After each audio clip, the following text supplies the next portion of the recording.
DNA TV మన రాష్ట్రం మన ఛానల్.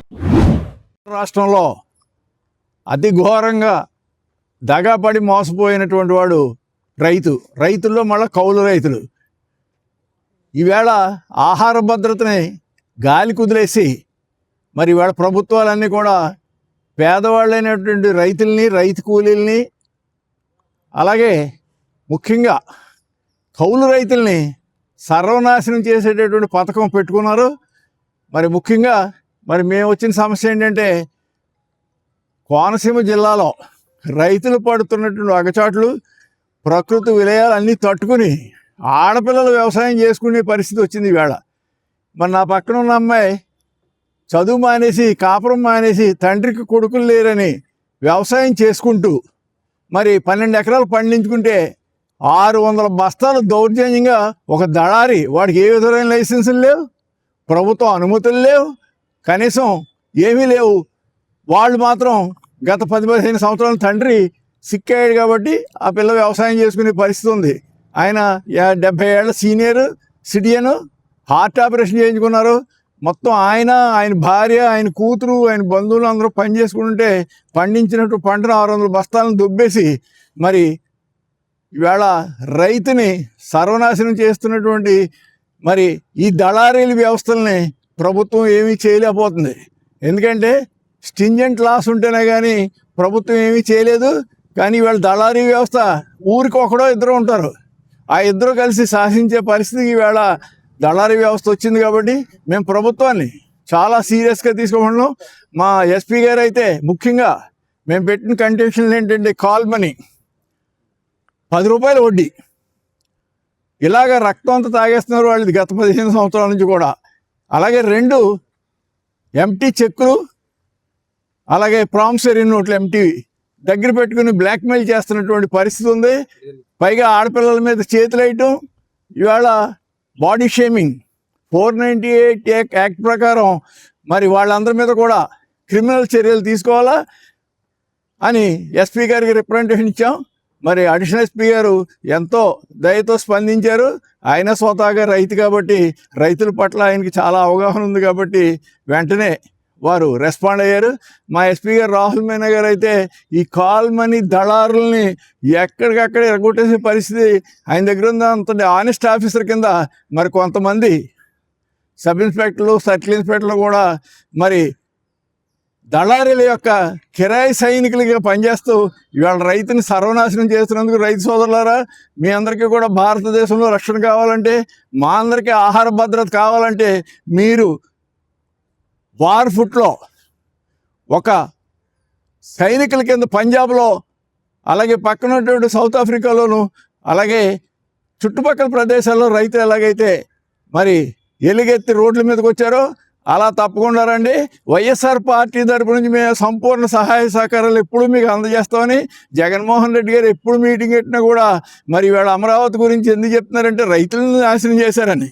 అమరావతి వల్ల దేశ ప్రజలకి మనకు వచ్చేది ఏమైనా కామన్ మ్యాన్కి, రియల్ ఎస్టేట్ వాళ్ళకి, లేకపోతే వీళ్ళకి జరుగుతుంది తప్ప. అంచేత అమరావతి వద్దు బాబోయ్ అని గొడవ పెట్టేది రైతుల కోసం, ప్రజల ఆహార భద్రత కోసమని.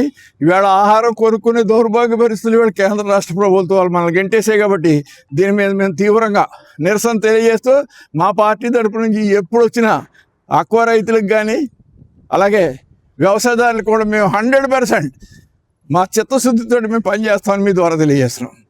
పేరు కొప్పిశెట్టి దుర్గాభవాని, మాది బంటిమెల్లి గ్రామం, కాటరేనికొండ మండలం. మా నాన్నగారి పేరు కొప్పిశెట్టి నాగేశ్వరరావు గారు. ఆయన గత 4 సంవత్సరాల నుంచి హార్ట్ ఆపరేషన్ చేయించుకుని తను సింక్ అయిపోయి ఉన్నారు.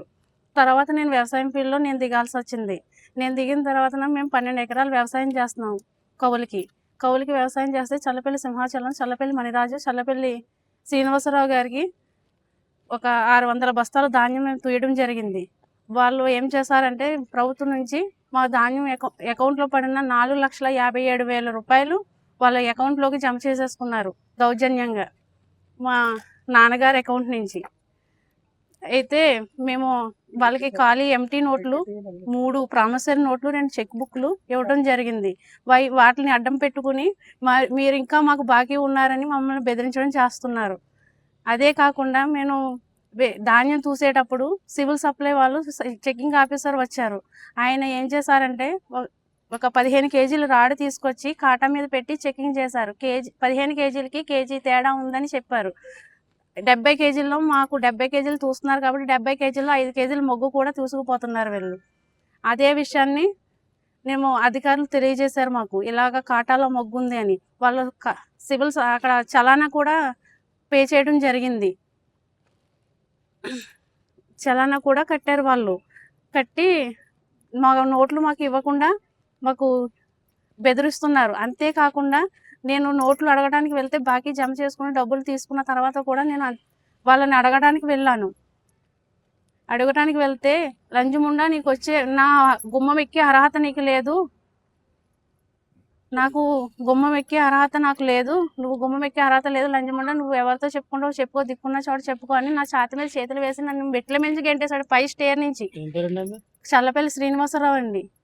నాకు మొత్తం 600 బస్తాలకి 10 లక్షల అమౌంట్ వస్తుందండి. 10 లక్షల అమౌంట్కి 4,50,000 గవర్నమెంట్ నుంచి 4,57,000 కొట్టించారు అమౌంట్. మిగతా అమౌంట్ ఆధార్ కార్డు తీసుకుంటాము, ధాన్యం తూసేసుకున్నారు, ఆధార్ కార్డు తీసుకుంటాము, వస్తాం అని అడుగుతున్నారు తప్ప కానీ మిగతా ధాన్యానికి నాకు ఎటువంటి సమాధానం అయితే చెప్పలేదు సార్.